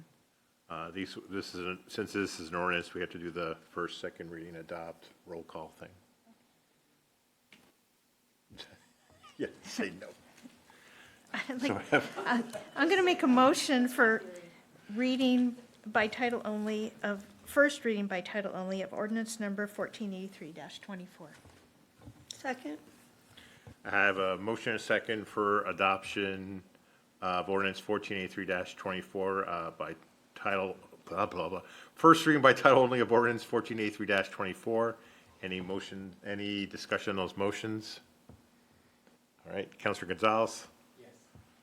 Councilor Brooks? Aye. Councilor Sacco? Aye. Councilor Hillier? Aye. Councilor Reyes? Yes. Council President Pratt? Aye. I vote aye also, unanimous. Ordinance 1483-24, an ordinance amending the municipal code regarding standards applicable to residential building permits and plumbing permits. I'd like to make a motion for second reading by title only of ordinance number 1483-24. Second. I have a motion and a second for second reading by title only of ordinance number 1483-24. Any discussions on those motions? Councilor Gonzalez? Aye. Councilor Brooks? Aye. Councilor Sacco? Aye. Councilor Hillier? Aye. Councilor Reyes? Yes. Council President Pratt? Aye. And I vote aye also. Ordinance number 1483-24, an ordinance amending the municipal code regarding standards applicable to residential building permits and plumbing permits. I'd like to make a motion to adopt, for adoption of ordinance number 1483-24. Second. Have motion and a second for adoption of ordinance number 1483-24. Any discussion on those motions? Start on this side. Counselor Sacco? Aye. Counselor Hillier? Aye. Counselor Reyes? Yes. Counselor Gonzalez? Aye. Counselor Brooks? Aye. Council President Pratt? Aye. The chair votes aye. It's unanimous. Thank you, Suzanne. Thank you. All right. Second item of business under general business is consideration of appointment of Ryan Wilson as youth liaison to the City of Tualatin Budget Advisory Committee. Don. Thank you, Mayor, council members. What you have in front of you is the appointment of Ryan Wilson as our youth liaison to the City of Tualatin Budget Advisory Committee. Mr. Wilson was part of our committee last year. If you'll remember, in 2018, we created the youth liaison position. It's not part of the budget committee under state statute, but we felt it was important to have a youth voice on our committee. It's a non-voting one-year position. Mr. Wilson was asked if he was willing to participate again, and he expressed his interest. Unfortunately, this did not go through the CCAA, and I'll take responsibility for that. It fell through the cracks as far as miscommunication internally, and so it didn't happen through the normal process. The reason it's in front of you this evening is this is the last council meeting we have before our budget committee process, and so if we don't get him appointed at the meeting tonight, we would not be able to have him on our committee going forward. So I am asking the council, per the resolution, to appoint Ryan Wilson to that position. So is there any questions you might have? I support any youth that wants to be on a budget committee. We may be the only city that has a youth liaison on a budget committee. It was just something we had someone express an interest to us a number of years back. We thought it was a great idea, and we asked the council to create the position. Thanks for clarifying too, and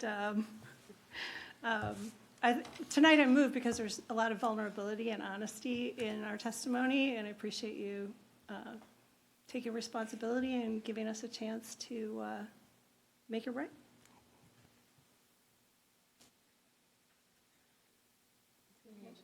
Yep. I'll make a motion. I was going to say the Do that. CADCA people. Yeah, I was gonna say, Okay. yeah, yes, motion to consider resolution to appoint Ryan Wilson as youth liaison to the City of Tualatin Budget Advisory Committee. Second. I have a motion and a second to appoint Ryan Wilson as the youth liaison to the City of Tualatin Budget Advisory Committee. This is not an ordinance, so we can just do a voice vote. All those in favor say aye. Aye. Opposed? Abstentions? That is unanimous. All right. Welcome, Mr. Wilson. Welcome back. That brings us to items removed from consent. We had none tonight. Council communications. Again, I just want to remind folks, May 2nd, the City of Tualatin State of the City event at the Marquee Community Center from 7:30 to 9. It's a breakfast event. You will hear from all the counselors, plus a special MC, Eric Schmidt, on what we accomplished over the last year and what we have on our plates for the year ahead. Any other counselors have comment? Councilor Hillier.